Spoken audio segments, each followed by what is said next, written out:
బబులోను రాజైన నెబుకద్రెజరు యూదాదేశములో రాజుగా నియమించిన యోషియా కుమారుడు సిద్కియా యెహోయాకీము కుమారుడైన కొన్యాకు ప్రతిగా రాజ్యము చేయుచుండెను.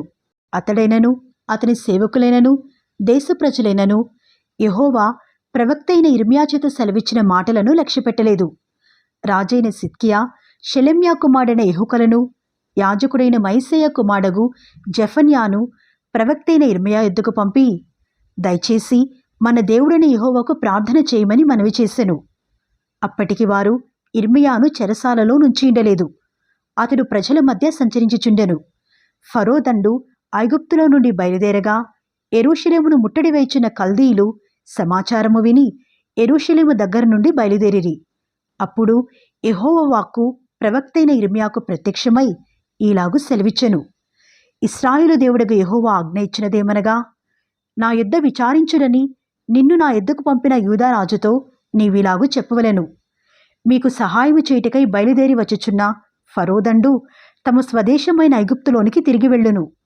కల్దీయులు తిరిగి వచ్చి ఈ పట్టణము మీద యుద్ధము చేసి దాన్ని పట్టుకొని అగ్నిచేత కాల్చివేయుదురు. యెహోవా ఈ మాట సెలవిచ్చుచున్నాడు. కల్దీయులు నిశ్చయముగా మా యుద్ధ నుండి వెళ్ళిదరనుకొని మిమ్మును మీరు మోసపుచ్చుకొనుకుడి. వారు వెళ్ళనే వెళ్ళరు. మీతో యుద్ధము చేయి కల్దీయుల దండు వారినందరినీ మీరు హతము చేసి వారిలో గాయపడిన వారిని మాత్రమే మిగిలించినను వారే తమ గుడారములలో నుండి వచ్చి ఈ పట్టణమును అగ్నితో కాల్చివేయుదురు. ఫరో దండునకు భయపడి కల్దీయుల దండు యెరూషలేము ఎదుటి నుండి వెళ్ళిపోగా ఇర్మియా బెన్యామీను దేశములో తన వారి యొద్ద భాగము తీసుకునుటకై యెరూషలేము నుండి బయలుదేరి అక్కడికి పోయెను. అతడు బెన్యామీను గుమ్మమునొద్దకు రాగా ఇరీయా అను కావలి వారి అధిపతి అక్కడ ఉండెను. అతడు హనన్యా కుమారుడైన షెలెమ్యా కుమారుడు. అతడు ప్రవక్తైన ఇర్మియాను పట్టుకొని, నీవు కల్దీలలో చేరబోచున్నావని చెప్పగా ఇర్మియా, అది అబద్ధము, నేను కల్దీలలో చేరబోవుటలేదనెను. అయితే అతడు ఇర్మియా మాట నమ్మనందున ఇరియా ఇర్మియాను పట్టుకొని అధిపతుల ఎద్దుకు తీసుకుని వచ్చెను. అధిపతులు ఇర్మియా మీద కోపపడి అతని కొట్టి తాము బందీగృహముగా చేసియున్న లేఖికుడైన యోనాతాను ఇంటిలో అతని వేయించిరి. ఇర్మియా చెరసాల గోతిలో వేయబడి అక్కడ అనేక దినములు ఉండెను. పిమ్మట రాజైన సిద్కియా అతని రప్పించుటకు వర్తమానము పంపి అతని తన ఇంటికి పిలిపించి, యెహోవా యొద్ద నుండి ఏ మాటైనను వచ్చెనా అని అడుగగా ఇర్మియా, నీవు బబులోను రాజు చేతికి అప్పగింపబడదవు అను మాట వచ్చిననెను. మరియు ఇర్మియా రాజైన సిద్కియాతో ఇట్లనెను, నేను నీకైనను నీ సేవకులకైనను ఈ ప్రజలకైనను ఏ పాపము చేసినందున నన్ను చెరసాలలో వేసితివి? బబులోను రాజు మీ మీదికైనను ఈ దేశము మీదికైనను రాడని మీకు ప్రకటించిన మీ ప్రవక్తలు ఎక్కడున్నారు? రాజా, నా ఏలినవాడా, చిత్తగించి వినుము. చిత్తగించి నా మనవి నీ సన్నిధికి రానిమ్ము. నేను అక్కడ చనిపోకుండునట్లు లేఖకుడైన యోనాతాను ఇంటికి నన్ను మరలా పంపకము. కాబట్టి రాజైన సిద్కియా సెలవీయగా బంటులు బందీగృహశాలలో ఇర్మియాను వేసి పట్టణంలో రొట్టెలున్నంత వరకు రొట్టెలు కాల్చువారి వీధిలో నుండి అనుదినము ఒక రొట్టె అతనికిచ్చుచూ వచ్చిరి. ఇట్లు జరుగగా ఇర్మియా బందీగృహశాలలో నివసించెను.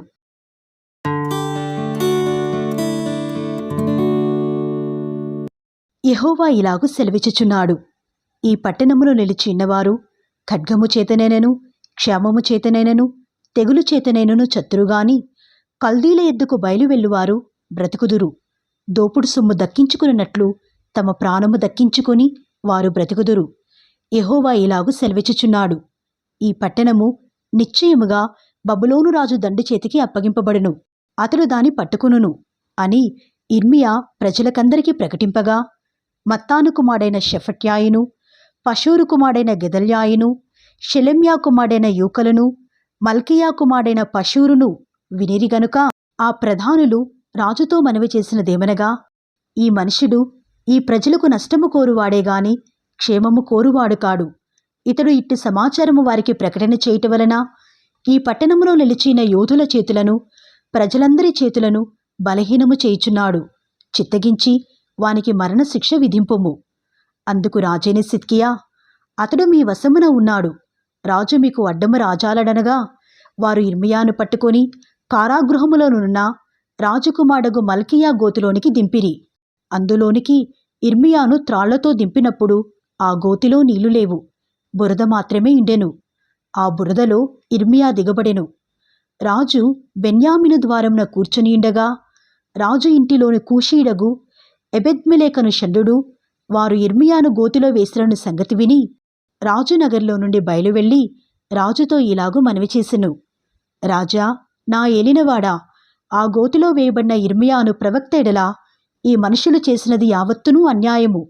అతడున్న చోటను అతడు ఆకలి చేత చచ్చును. పట్టణములోనైనను ఇంకను రొట్టెలేమియూ లేవు.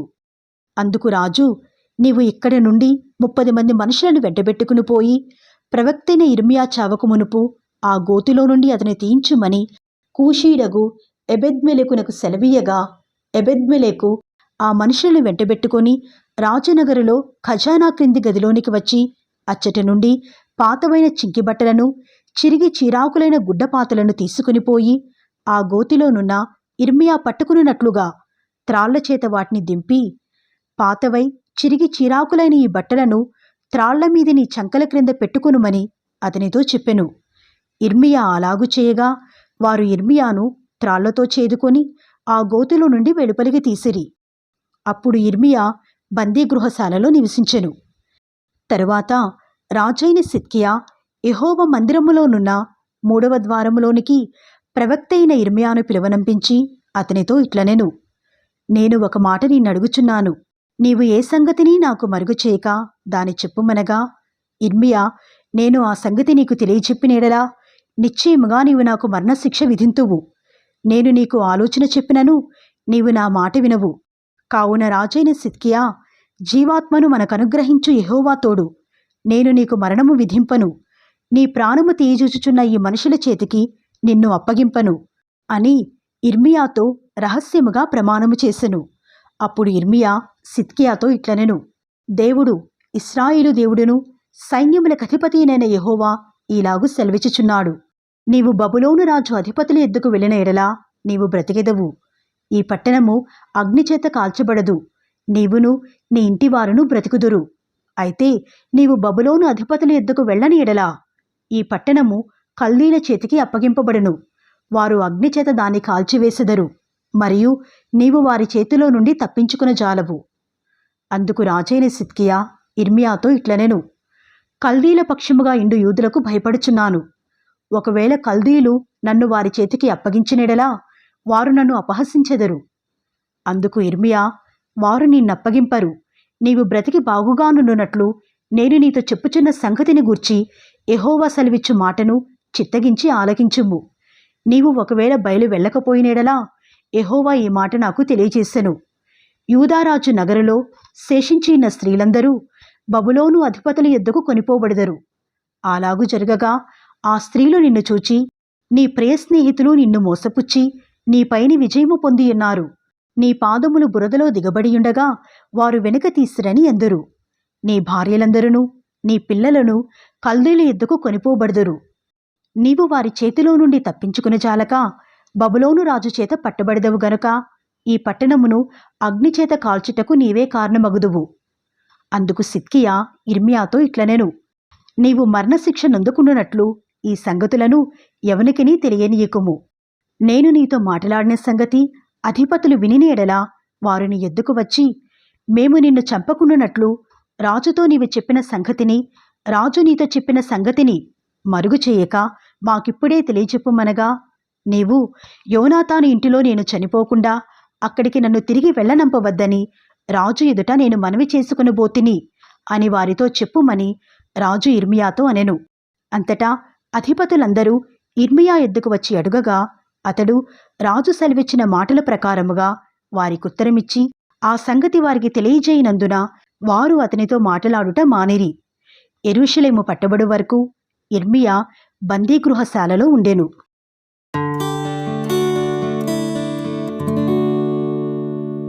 యూదా రాజైన సిద్కియా ఏలుబడియందు 9వ సంవత్సరము 10వ నెలలో బబులోను రాజైన నెబుకద్రెజరు తన సమస్త సైన్యముతో యెరూషలేము మీదికి వచ్చి దాని ముట్టడి వేయగా, సిద్కియా ఏలుబడియందు 11వ సంవత్సరము 4వ నెల 9వ దినమున పట్టణ ప్రాకారములు పడగొట్టబడెను. యెరూషలేము పట్టబడగా అధిపతులందరూ నేర్గల్ షరీజరు, సంగర్ నెబోషనులకు అధిపతియగు సర్సేకీము, జ్ఞానులకు అధిపతియగు నేర్గల్ షరేజరు మొదలైన బబులోను రాజు అధిపతులందరూ లోపలికి వచ్చి మధ్య గుమ్మములో కూర్చుండిరి. యూదుల రాజైన సిద్కియాయు అతని యోధులందరూ వారిని చూచి పారిపోయి రాజు తోట మార్గమున 2 గోడల మధ్యనున్న గుమ్మపు మార్గమున పోయిరుగాని రాజు మైదానపు మార్గమున వెళ్ళిపోయెను. అయితే కల్దీయుల సేన వారిని తరిమి ఎరుకో దగ్గరనున్న మైదానములలో సిద్కియాను కలుసుకొని పట్టుకొని రాజు అతనికి శిక్ష విధింపవలనని హమాతు దేశములో రిబ్లా పట్టణము దగ్గరనున్న బబులోను రాజైన నెబుకద్రెజరు నొద్దకు వారు సిద్కియాను తీసుకుని పోయిరి. బబులోను రాజు రిబ్లా పట్టణములో సిద్కియా కుమారులను అతని కన్నులెదుట చంపించెను. మరియు బబులోను రాజు యూదా ప్రధానులందరినీ చంపించెను. అంతటా అతడు సిద్కియా కన్నులు ఊడదీయించి అతని బబులోనునకు తీసుకుని పోవుటకై సంకెళ్లతో బంధించెను. కల్దీయులు రాజనగరును ప్రజల ఇండ్లను అగ్నిచేత కాల్చివేసి యెరూషలేము ప్రాకారములను పడగొట్టిరి. అప్పుడు రాజదేహ సంరక్షకులకు అధిపతియగు నెబూజరదాను శేషించి పట్టణములో నిలిచియున్న ప్రజలను ద్రోహులై తమ రాజుని విడిచి తనతో చేరిన వారిని శేషించిన ప్రజలనందరినీ బబులోనునకు కొనిపోయెను. అయితే రాజదేహ సంరక్షకులకు అధిపతి అయిన నెబూజరదాను లేమిగల దరిద్రులను యూదాదేశములో నుండనిచ్చి వారికి ద్రాక్ష తోటలను పొలములను నియమించెను.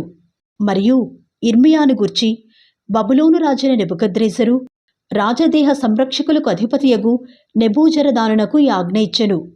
నీవు ఇతనికి హాని చేయక దగ్గర నుంచుకొని పరామర్శించి ఇతడు నీతో చెప్పినట్లు చేయవలెను.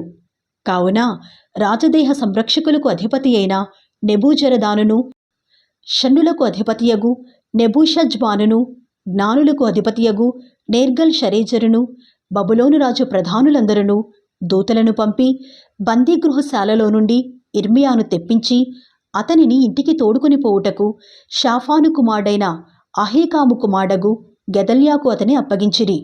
అప్పుడతడు ప్రజల మధ్య నివాసము చేసెను. ఇర్మియా బందీగృహశాలలో నుండగా యెహోవా మాట అతనికి ప్రత్యక్షమై ఈలాగు సెలవిచ్చెను. నీవు వెళ్ళి కూషీడగు ఎబెద్మెలెకుతో ఇట్లనుము, ఇశ్రాయేలు దేవుడును సైన్యములకు అధిపతినగు యెహోవా ఇలాగు సెలవిచ్చుచున్నాడు. మేలు చేయుటకై కాక కీడు చేయుటకై నేను ఈ పట్టణమును గురించి చెప్పిన మాటలు నెరవేర్చుచున్నాను. నీవు చూచుచుండగా ఆ మాటలు ఆ దినమున నెరవేరును. ఆ దినమున నేను నిన్ను విడిపించెదను. నీవు భయపడు మనుష్యుల చేతికి నీవు అప్పగింపబడవని యెహోవా సెలవిచ్చుచున్నాడు. నీవు నన్ను నమ్ముకొంటివి గనుక నిశ్చయముగా నేను నిన్ను తప్పించెదను. నీవు ఖడ్గము చేత పడవు. దోపుడు సొమ్ము దక్కించుకున్నట్లు నీ ప్రాణమును నీవు దక్కించుకుందువు. ఇదే యెహోవా వాక్కు.